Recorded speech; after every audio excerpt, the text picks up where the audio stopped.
Urban Odyssey, a bicentennial project of the DC Community Humanities Council.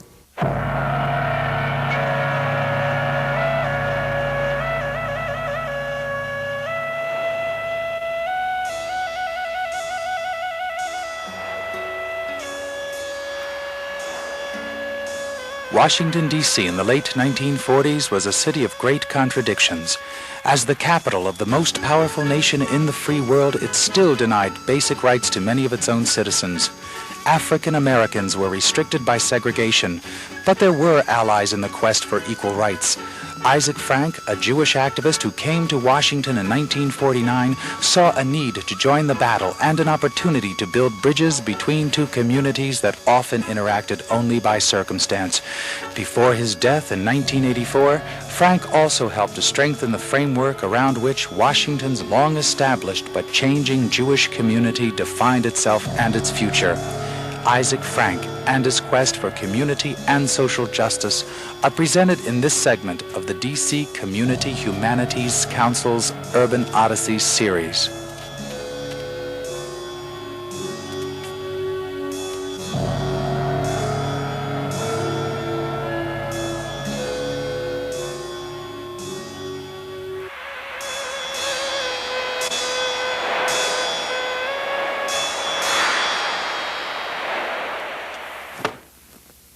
Please hear me out, sir. Yes, I am angry. You are the editor of a very important newspaper. People read you and believe what you say. You have editorialized here this morning that riots are sure to occur when the swimming pools of the district are desegregated here next month. Sir, the idea that violence inevitably accompanies social change is a myth. You must know that. Community leaders like ourselves carry on our shoulders the moral duty to instruct the people in upright behavior and to carry out progressive social change, not to predict base actions as you have done here. Try it my way, I beg you. And not just my way, but that of a large cross-section of the city. Everywhere we are forming interreligious, interracial alliances to carve out peaceful, thoughtful paths to social justice. This includes the Council of Churches, the Catholic Interracial Council, the American Friends Service Committee, the Urban League, and the NAACP. The Jewish Community Council, which, as you know, I direct, has been hired by the National Capital Park Service to draw up the plans for the peaceful integration of the pools. And we need you and your newspaper on our side. This conversation took place in 1950. He heard me out and was persuaded. We soon began to see positive, intelligent editorials and an end to this tremulous, chicken little approach to social justice. Most important, however, were the many alliances among blacks and whites, Jews, Catholics, and Protestants, people throughout the district who organized and fought step by step for change. We fought hard together. And sometimes, I must be honest, we fought hard against each other. I remember an old joke I'd make with Sterling Tucker, who headed the Urban League in the 50s.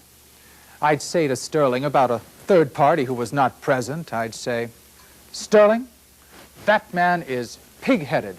And you, Sterling, you are stubborn. I, Sterling, I am strong-willed." He'd get a laugh out of that.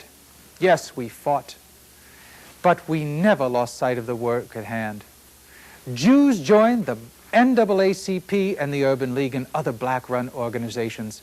Black leaders, men like Sterling Tucker, the Reverend E. Franklin Jackson of the John Wesley AME Church, and Eugene Davidson, who also headed the NAACP, pushed us, and rightly so, to take more public action. When I arrived in 1949 in Washington with my wife Pearl and our 2 children, to become the executive director of the Jewish Community Council, I found a city deeply and bitterly divided by race. Oh yes, there was anti-Semitism, mostly very subtle in the form of housing, social life, and some areas of employment. Now and then an occasional swastika painted on the synagogue, but nothing we Jews experienced in America compared with the brutal injustices inflicted daily on African Americans, or the Negro, which was the term used by almost everyone in those days. When I arrived, most downtown restaurants refused service to blacks, who then made up 1/3 the population. Little decent housing and employment was available. Schools, swimming pools, hospitals, neighborhoods, movie theaters, all completely segregated, even police and fire departments. Every day, in countless ways, black people endured innumerable humiliations. Even diplomats, government officials from other countries who were not white, were turned away from hotels and restaurants. And this in the capital city of a democratic country. I believe that the Jewish community must become a major force for social change. And if this were to occur, some education and persuasion was in order. So, I preferred for the most part to work quietly behind the scenes in private conversation. I would pay visits to these powerful gentlemen, major businessmen, and some rabbis, I'm sorry to say, in order to reason together. Here, watch how it worked.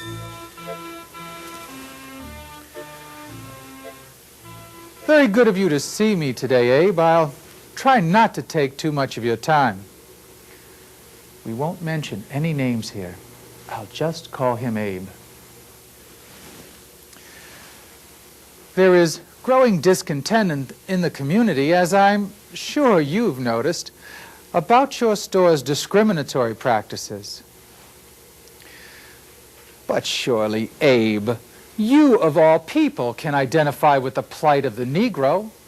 Who has endured more segregation, more oppression, more injustice for thousands of years than we Jews? Who knows better than we what it is to be helpless without power? Surely, Abe, you have not forgotten our own enslavement. How can we turn our faces on our brothers and sisters still practically in chains? By the way, Abe, did you know that nowhere in the Torah are we commanded to pray? Nowhere. But in hundreds of places are we commanded to justice.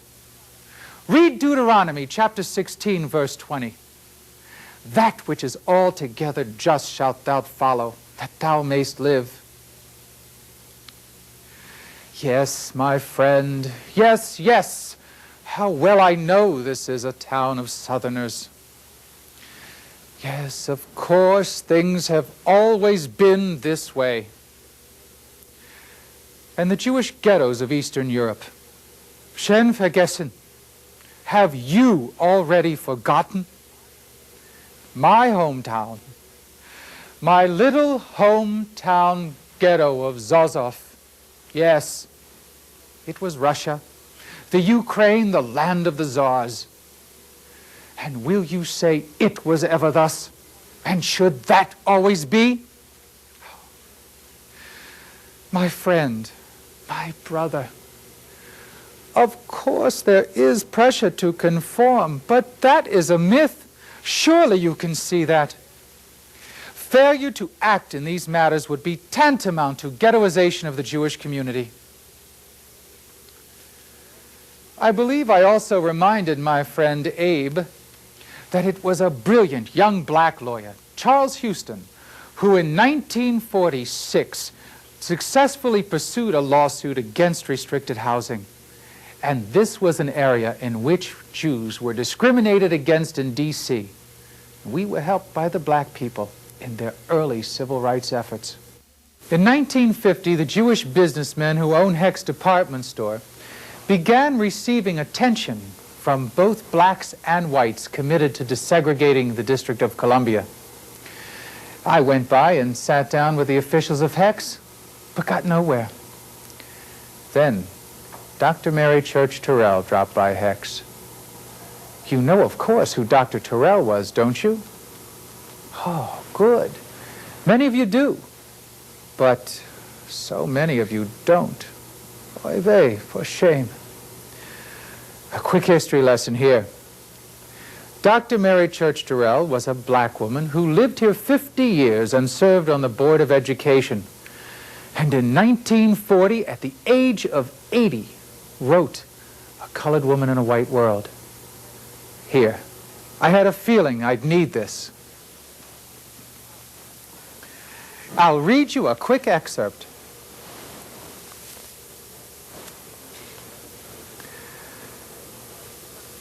I have stood in front of a restaurant or a cafeteria in the national capital, looking with longing eyes at a special menu of the day at a price I could afford to pay, but have been unable to summon the courage to go in and get what I needed. Being physically weak, I presume, I did not have the grit to run the risk of being recognized and refused. Dr. Turrell was a very light-skinned Negro. Well, let me tell you about Dr. Turrell's grit.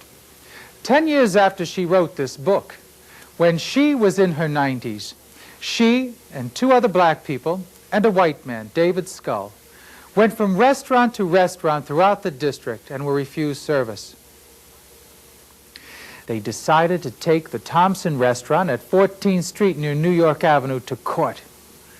That was the beginning of the famous Thompson restaurant case. It went all the way to the Supreme Court, which ruled in June 1953 that the District Civil Rights Acts of 1872 and 73, which somehow mysteriously were lost, were still on the books. This judgment marked the end to all segregation, at least officially, except in the schools. It was a powerful, symbolic blow against segregation. It meant that no longer could black people be legally insulted. Yes? What's that? You're right. The schools were desegregated 1 year later.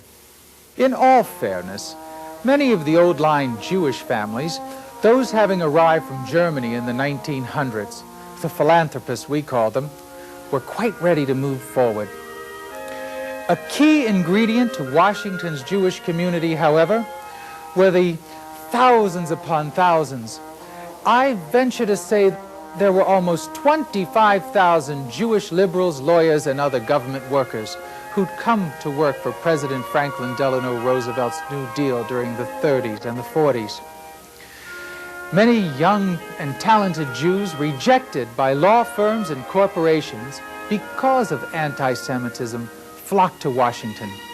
Men like Abe Fortas, Henry Morgenthau, Felix Cohen, Isidore Lubin, and David Lilienthal. Many young black liberals came to Washington to work for the New Deal, and President Roosevelt set up an all-black cabinet to help advise him on racial matters. This included Mary McLeod Bethune, Dr. Ralph Bunche, and Dr. Robert Weaver. The young Jews who'd come to work for the Roosevelt administration wrote much of the new liberal legislation and lobbied for it. Washington had seen Jews come in fairly large numbers at several historical points. Just after the Civil War, as the city and the federal government began to grow, they came to set up businesses to serve the growing population or to work for the government.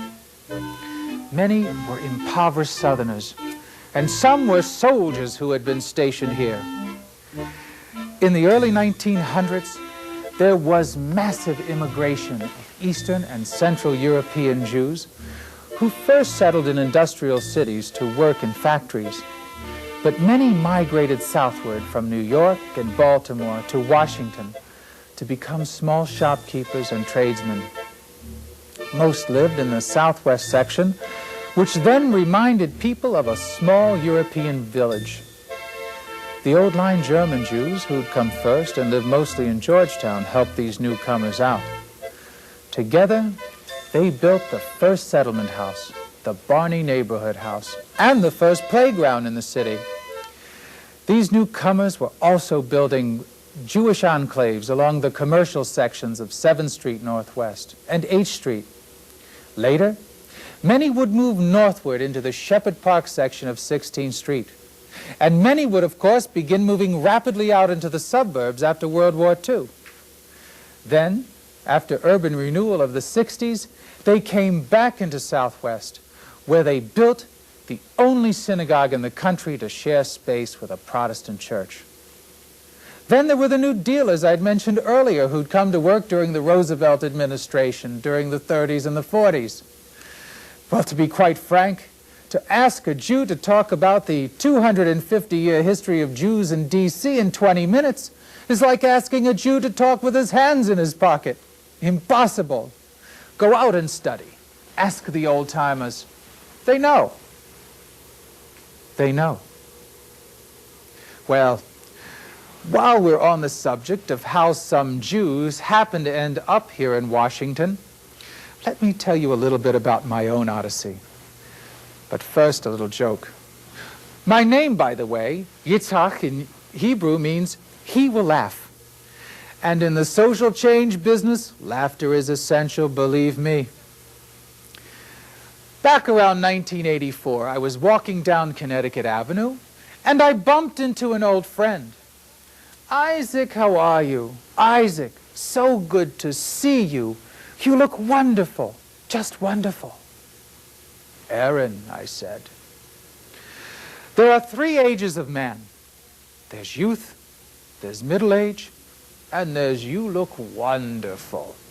Well, back before I got to looking so wonderful, I was a very young boy back in 1910, living in a very harsh land. That Russian ghetto I had mentioned earlier called Zazov. We lived there until I was 8 years old, when my brave mother insisted that we flee to Romania out of fear for our lives. In Romania, we earned enough money to sail to New York, and that was 1923. I knew 3 words of English then: boy, girl, and door. I brought with me 2 valuable commodities. One, given to me by my Baba, my grandmother, a simple Orthodox woman who lived all but the last few years in that small ghetto village. She'd always say to me, Isaac, when the Christian New Year comes around, be sure to wish the Christian a good New Year. A childhood lesson in interfaith relations. Perhaps that's how I would become a Jewish community relations professional, but what a strange concept that would have been to my Baba. The Holocaust, of course, colored everything for all time. The Jewish Community Council was born in 1938 out of an emergency meeting on the needs of German Jewish refugees fleeing Hitler and arriving here in the district. Our Bible commands us, Kol Yisrael Arevim Ze Lateh. All of Israel is responsible for the other. In 1948, the year before I arrived in Washington, the State of Israel was born. No other event so thoroughly reshaped the way we Jews saw ourselves and the world around us. It brought a new dignity and spiritual renewal to us all. A renewal of creativity and learning, religious thought, literature, music, art, science, social idealism. My job was to help the Jewish Community Council become a structure where area Jews could hammer out their differences, debate Jewish teaching and philosophy, and arrive at a consensus on the major issues of the day. Some things we preferred to settle privately, and larger issues like civil rights, we recognized early the necessity to make headlines. These were our issues: Jewish education, civil rights and desegregation, resolution of Jewish community disputes, church-state relations, Israel, anti-Semitism, and Soviet Jewry. I grabbed every opportunity to teach. There were so many dinners and speeches, university lectures, celebrations and demonstrations. I even had a TV show every Sunday morning for 15 years, the Jewish Community Hour. It is 1963. I am addressing the Delegate Assembly of the Jewish Community Council. It is time for us to endorse and join the growing militancy of the civil rights movement. I said to them, Negro Americans are properly impatient and no longer willing to accept second-class citizenship or the tiny crumbs of gradualism and tokenism. There was some opposition. Oh, there always was, and there always will be. But there was overwhelming endorsement. Throughout the struggle of justice of the 60s, few white Washingtonians assumed so high a profile as men like Aaron Goldman, Albert Arendt, Seymour Wolfe, and Richard Lyon, all officers of the council. Later, there'd be some opposition from our young radicals. Some of them invaded our meetings and threw bags of old clothes on the table, yelling, "Schmattes for die Schwarze," rags for the black. They pushed us, and it was good they did. In 1963, we also invited Dr. Martin Luther King Jr. to address the Jews at the Adass Israel Synagogue. We organized DC Jews for the famous August 63 March on Washington, where Dr. King gave his I Have a Dream speech. I have never heard such a speech. I hear it still. It was every bit as much a local undertaking as it was a national one. We provided the food, the marshals, the housing. It was a massive undertaking, setting the stage for dozens more peaceful national demonstrations in our hometown, the nation's capital. I was always on the phone in those days with newspaper editors. We got them to stop carrying that pernicious real estate ad, which not so subtly suggested that this was or wasn't a good neighborhood for Jews or blacks.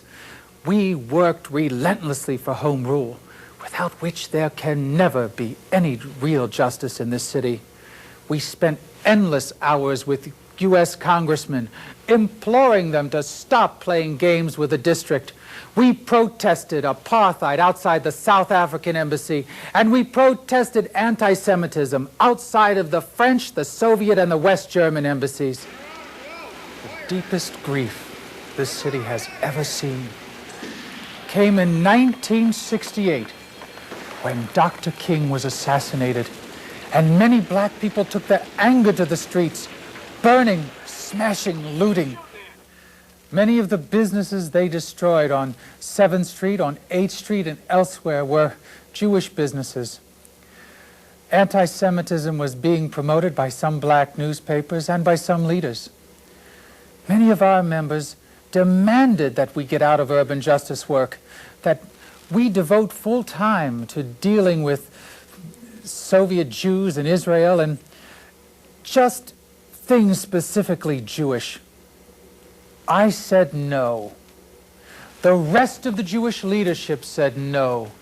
No matter how deep the divisions right now, we must redouble our efforts. We worked 24 hours a day in those days immediately following the riots with the Urban Coalition, the Urban League, the Black United Front, the Council of Churches, with everyone. The joint effort was tremendous. Out of that nightmare, strange as it may seem to some of you, a stronger sense of city was built. Racism and anti-Semitism must be addressed honestly, intelligently, courageously. The homeless must be taken care of. The health, education, and economic situation of many blacks in Washington has recently deteriorated dramatically. Some say a new civil rights movement is in order. I think they may be right. Well, I will end with a paraphrase on an old joke on my very patient wife. She'd die if she heard this. Isaac, Isaac, she'd always say to me, try this. They say it will lower your cholesterol. Ah, yes, I would always say to her. Pearl, You know, they say if you eat this for 100 years, you will live a very long life. Well, if you work peacefully for social justice for 100 years, you will not only live a very long life, you will live a very rich and rewarding life. It helps to keep in mind what one of our sages in the Pirkei Avot once said: it's not your responsibility to finish the work, but neither are you free to desist from doing it. I leave you with my two favorite Hebrew words, shalom, which as you know means peace, and tzedek, without which there can be no peace. The meaning of tzedek is justice. So shalom and tzedek.